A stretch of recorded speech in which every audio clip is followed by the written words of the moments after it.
You all know me, know how I earn a living. This shark, swallow you whole. I value my neck a lot more than $3,000, Chief. Find him for 3, but I'll catch him and kill him for 10. $10,000 for me by myself. For that you get the head, the tail, the whole damn thing.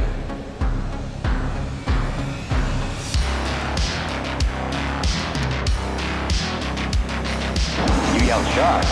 We've got a panic on our hands on the 4th of July. Mr. Vaughn, I pulled a tooth the size of a shot glass out of the wrecked hull of the boat out there, and it was the tooth of a great white. A what? You're gonna need a bigger boat.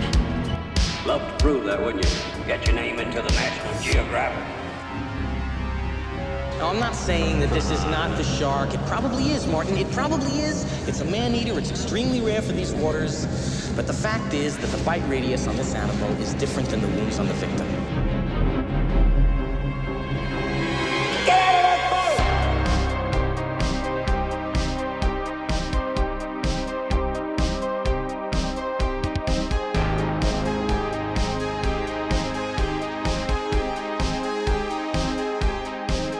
Oh, this is not a boat accident. There wasn't any propeller. There wasn't any coral reef.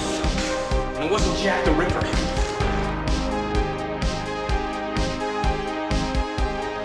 It was a shark.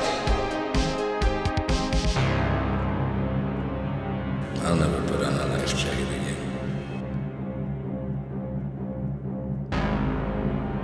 Welcome back to the Jaws Obsession. As always, we are here to share with you, prove to you, convince you, or remind you that Jaws is the greatest movie of all time. Back for another episode. We have episode 28, Jaws Easter Eggs. What is an Easter egg? And did you know Jaws is full of them? But more importantly, is there a way we can make the Easter eggs in Jaws more profound? Maybe can we enhance them and give them a deeper meaning? Before we get into that, we had a big celebration in that the Indiegogo campaign finished out its 2-month run where we achieved 132% of the funding goal for a printing to the Book of Quint.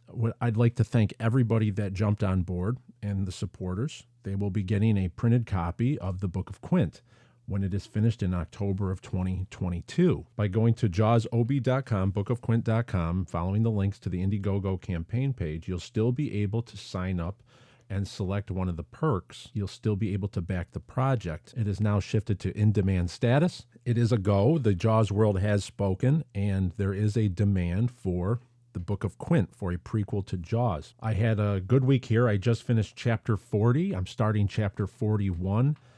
Chapter 40 was a very, very important chapter to me. It was one that I was fighting to get to for this whole last 2 years. I'm really happy with how it turned out. We have new listeners to the Jaws Obsession podcast every day, which is really great. We're getting new listeners all the time, and the comments are coming in. We're still getting really positive feedback, and I'd like to thank everyone who's taking the time to leave a good review over on the podcast listening platform of your choice. Apple Podcasts, we had username The Gickle left a 5-star review. They wrote, "Best info on the movie Jaws out there. Just found this podcast and wow, what a thrill to listen to it if you are a Jaws fan." Now that's great. Thank you very much for that comment and for the 5-star review. Those 5-star reviews really do help us push the show out, have a further reach, because the search algorithms push our show to the top of the heap with the Film History podcast. We're now getting reviews through YouTube, our YouTube channel, Jaws Obsession, over at youtube.com/JawsOB. So the subscribers are building over there, and we get some good comments. Recently, we had a comment on the trailer for the Book of Quint. Cavo1256 wrote, "Just finished episode 20 on the OB podcast. This has given me chills. What a great project you guys have put together. Unbelievably cool. Jaws fans are going to go nuts for this, as I am now." And thank you very much for that comment, Cavo1256. Yes, I do believe Jaws fans are going to go nuts once they realize what we have in store for them coming up. Very exciting. Someone left a comment over for episode 18. And remember, episode 18 was Quint's death explained. That was when we explained why Quint let go of the table in the Orca and slide to his death. It wasn't the scuba tanks, it was the arm injury. We had a comment from Game Geeks Inc. I literally cannot believe what I've heard. I didn't know a scuba tank didn't really have that much weight to crush Quint's fingers, but rather his arm injury caught up to him, which caused his death. I'm so blown away from the small details that are analyzed. As a huge dedicated Jaws fan myself, you've got a sub, a like, the whole damn thing. Great comment. Thank you very much for the like and the subscription. The excitement is increasing with every new listener. So we're expanding our bubble, and that bubble is just getting bigger and bigger, and we're bringing more people to the table. So I'd like to thank everybody for still listening to the Jaws Obsession, still tuning in to the podcast platform that you're on right now, and for leaving those good reviews and sharing the show with friends and family and people that you know, because if we all stand together, we can do great things. That's very important here. What's a Jaws Easter egg? Okay, Jaws Easter egg. Let's first, in order to get into the Jaws Easter egg, we have to go into what exactly is an Easter egg. For just to pull up a quick definition, I'm going to go to webopedia.com, and then we're going to search in what is an Easter egg. An Easter egg is a secret image, message, feature, or action that is embedded within a movie, video game, application, or other media program. Sometimes a reference to another recognizable pop culture item. An Easter egg is often put in place purely for entertainment purposes. Other times, an Easter egg is used for efficiency, as in the case of animators who reuse characters or illustrations to reduce the number of new images to be created from scratch. The term Easter egg was coined to describe such an artifact in 1980 when Atari unknowingly released its adventure console game with a hidden credit for one of its programmers, Warren Robinette. Although the discovery of the message initially sparked controversy among Atari leaders, the inclusion of, quote, Easter eggs became a cultural phenomenon that would later be widely adopted by software developers, movie directors, and video game creators alike. So let's look at examples of Easter eggs in film. They listed a few here. Okay, so 3 quick examples. In Disney's Tarzan 1999, the trashing the camp scene features a tea set that is nearly identical to Mrs. Potts and Chip's set from Beauty and the Beast. In The Departed in 2006, an X appears somewhere on the screen before a character dies. So that's an example of an Easter egg. In Steven Spielberg's film Ready Player One in 2018, features numerous Easter eggs, including multiple overt references to Back to the Future, The Shining, and even the original Easter egg adventure game, which is seen being played on an Atari 2600 towards the end of the film.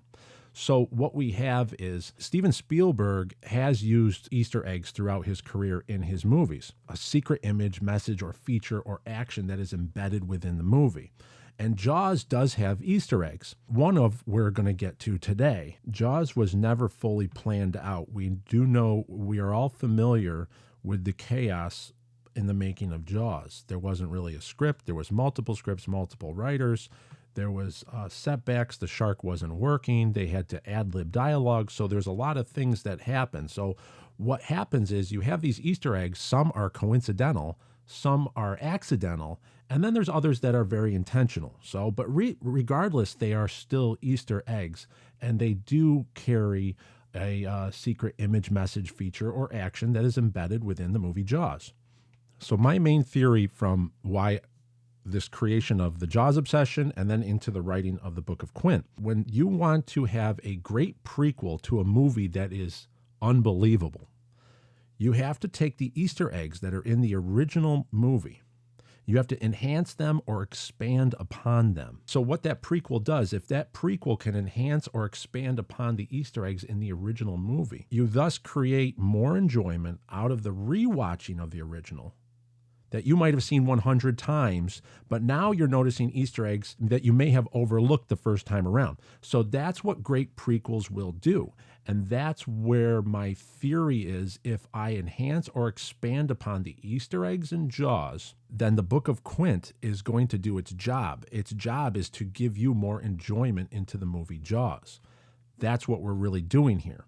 And that's what we're going to do, is we're going to introduce one of these Easter eggs. I have to borderline on not talking too much about them because there would be spoilers involved in the Book of Quint. And we don't want to spoil the story for the Book of Quint. We want to have some sort of surprise still. This is one of those ones where I can actually talk about and bring some interest to. So if everybody were to look at the title card of this episode, episode 28, Jaws Easter eggs, and you see the image there, you could also see, I'm going to put a series of screenshots on our Telegram channel over on the show notes, Telegram at JawsOB. You're going to see the screenshots of the scene I'm talking about. The scene I'm talking about is very quick. It is at 11 minutes and 22 seconds into the movie Jaws. Just after Chief Brody comes out of the hardware store and hands all the painting and sign supplies to Deputy Hendricks, and he drives away, you have Mayor Vaughn coming out of Vaughn Realty, and he's calling for Chief Brody. And then it cuts to a back shot. We're looking at the back of Mayor Vaughn, and he has that wonderful, glorious anchor suit jacket that he's wearing, and he's walking away from the camera. And that's when the band, the school band, comes around the corner, practicing for the 4th of July parade. And you could probably see it right now on the title card. But if you look at this shot, he's going to walk towards Hendricks. There's the sign in the back, the store that is in the back. There's a sign there, and the sign name is Tashtego. So that sign is there for a reason. If you were to take the Amity tour of the Amity Island tour with the Eggertown Tour Company, Mike Currid over there, when he takes you around Eggertown and shows you, you actually see that the interior of the hardware store is not at what we're looking at right now at 11 minutes and 22 seconds in the film. The interior of the hardware store is filmed further down the street, and he would show you that. This was a different type of store that was right there on Martha's Vineyard called Tashtego. Now, Steven Spielberg and the set designers, they covered up a lot of signs to make Eggertown into Amity. They covered up the sign to the bank. They put banners up. So everything, they had the bicycle rental sign were up. They had Vaughn Realty sign was put up. So they made their own signs, and they would have covered this up unless they wanted it to be there. So Tashtego is there for a reason. So let's go into exactly what was that store first. Before we get into this, let's go into what was that store. Jane and Ted Farrow owned Tashtego in Eggertown, a modern design and gift store fondly remembered by many as a treasure trove of gifts, kitchen supplies, antiques, and more. Through Tashtego, Jane and Ted also offered interior design and architectural services, and their work beautified countless homes around the island. The store Tashtego was a colorful modern home furnishing store with upscale furniture, kitchen gear, treasures from near and far that was a fixture on Main Street, Eggertown for almost 30 years. So that's an actual store that was there, and what they did was they dressed it up to make it look like it was the front of the hardware store that Chief Brody is coming out. Even though the interior of the hardware store is filmed further down the road, they put some wheelbarrows out there and some yard lawn care items, and they made to make that look like that was the front of the hardware store. But they left the Tashtego sign up. This store was very colorful and modern in its design. So they would put out these really interesting posters, Tashtego posters, every year. And I'm going to include some of the posters for the Tashtego store on our show notes over at Telegram at JawsOB. So you'll be able to see the graphic designs they were doing back in the 70s and 80s for this store called Tashtego.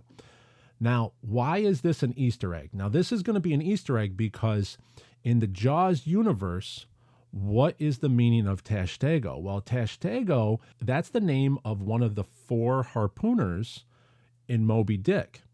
In the book Moby Dick, Herman Melville wrote there's 4 harpooners that are on the Pequod in Moby Dick. The first one, you got Queequeg, you have Daggoo, Fadala, and Tashtego. Tashtego is the Wampanoag Native American harpooner. and that's the Native American tribe that's actually from Martha's Vineyard. So he was part of the Native American tribe that's on Martha's Vineyard, and he's the personification of the hunter. He turns from hunting land animals to hunting whales. There's two things that are it's stamping it in as a Jaws Easter egg here. One is over at study.com, there's an article by Dr. Rachel Hansen, and she writes that Tashtego and Daegu, which is he's the African harpooner that was on the Pequod. Those two are what we call periphery characters. Periphery characters function in a way to add to a story, supporting the main characters in the novel without actually being all that essential to it. Just think of your favorite television show. There are protagonists or main characters, but there are also characters who are interesting but don't have the largest roles and tend to be in the story mainly to make the protagonist more interesting. Tashtego is one of those characters who adds layers to the main characters, particularly Ahab and Moby Dick. Knowing that Tashtego is a periphery character, what the Jaws universe is telling us with this Easter egg is pay attention to the periphery characters in Jaws. Because the movie Jaws, the story is larger than we know when you pay attention to the periphery characters. In the next episode, we are going to get into a very, very important periphery character that plays a major role in the Book of Quint. In fact, this character, this minor character in the movie Jaws, is what makes the entire story work. We're going to get into that in the next episode. So the sign Tashtego is telling us in the Jaws universe, this Easter egg is telling us pay attention to those smaller side characters, because they mean a lot. Okay, the greatest hidden meaning in this Easter egg, in the Tashtego Easter egg of Jaws, at 11 minutes and 22 seconds in the movie, is what happens to the character Tashtego in the book Moby Dick. The whaling history of Amity mimics the whaling history of Martha's Vineyard. Okay, Martha's Vineyard was built on whaling. The whaling industry was very popular on Martha's Vineyard back in the 1800s. Once again, if you go to the Edgartown Tour Company and you take the Amity tour, Mike Currid, he takes you down. He shows you the house where Herman Melville stayed when he was writing Moby Dick, because Herman Melville famously went out on whaling expeditions, and that's how he wrote so realistically and got the inspiration for the book Moby Dick from all the stories he was hearing. And there was a story about one sperm whale that destroyed a number of whaling ships. During whaling, the head of the whale is very valuable, especially the sperm whale. It's because that is where a white wax-like spermaceti is found. It's sperm whale oil. It's found in this cavern inside the whale's head. In the book, it's described the decapitated head, which constitutes a third of the Leviathan's bulk, is cumbersome but necessary to the industry. The sperm whale oil was extremely rare but extremely profitable. In chapter 78 of Moby Dick, it's described that the unique fact of the sperm whale's head can carry up to 500 gallons of valuable spermaceti oil. So in chapter 78, Tashtego, while they're processing this whale, so the crew is skinning the whale and they're processing it, Tashtego mounts the sperm whale's head and hoisting it above the decks.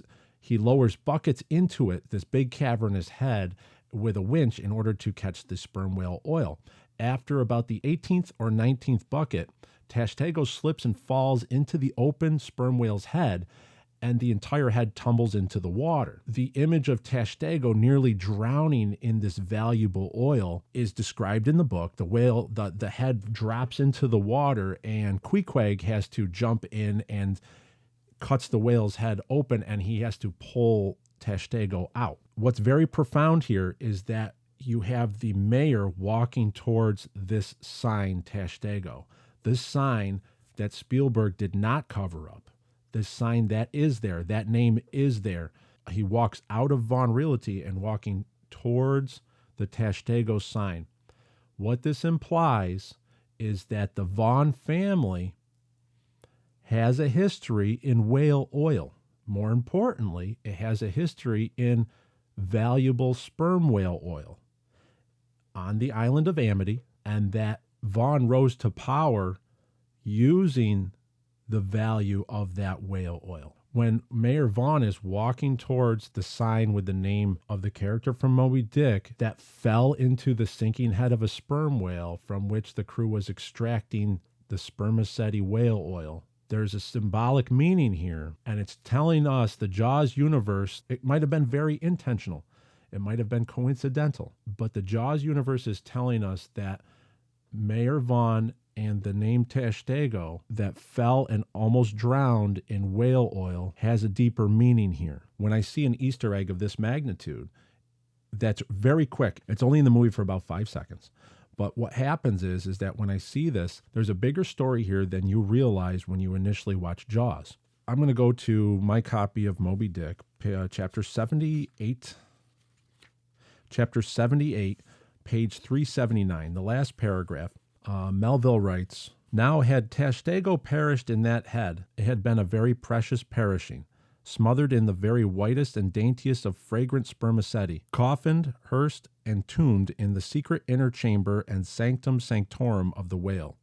Only one sweeter end can readily be recalled, the delicious death of an Ohio honey hunter, who seeking honey in the crotch of a hollow tree found such exceeding store of it, that leaning too far over, it sucked him in, so that he died embalmed. How many, think ye, have likewise fallen into Plato's honey head, and sweetly perished there?" Would that paragraph describes Tashtego almost perishing in a cavernous vat of sweet, precious, valuable oil. Is that what we're watching here, the movie Jaws, Mayor Vaughn dealing in whale oil, is that the catalyst that kicks off the events of Jaws? So is Jaws Mayor Vaughn falling headfirst and almost drowning in the repercussions of his dealing in valuable whale oil? Those are questions that can only be answered with a proper prequel like the Book of Quint. And that's what we're going to be doing here. We're going to be taking Easter eggs. We're going to be expanding on them. After you read the Book of Quint, you're going to watch Jaws in a whole new light. And I hope after this episode, I hope that you'll see this one frame. You're going to see that name, and now you know who Tashtego was. What is that character's meaning to the Jaws universe, and is there a possible implications into Mayor Vaughn walking towards that sign? Show me the way to go home. I'm tired, I want to go to bed. I had a little think about an hour ago, and it's gotten right to my head. Wherever I may roam, by land or sea or home.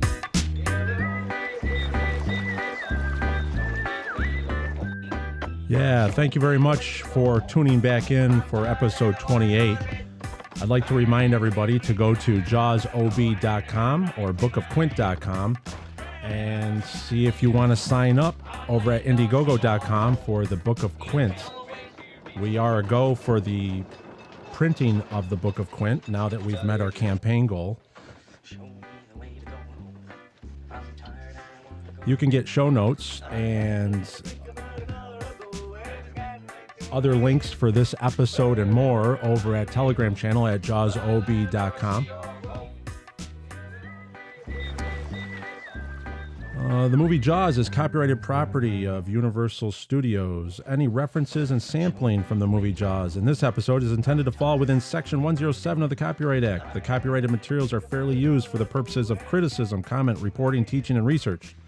The materials used here are protected by the fair use guidelines of Section 107 of the Copyright Act. All rights reserved to the copyright owners.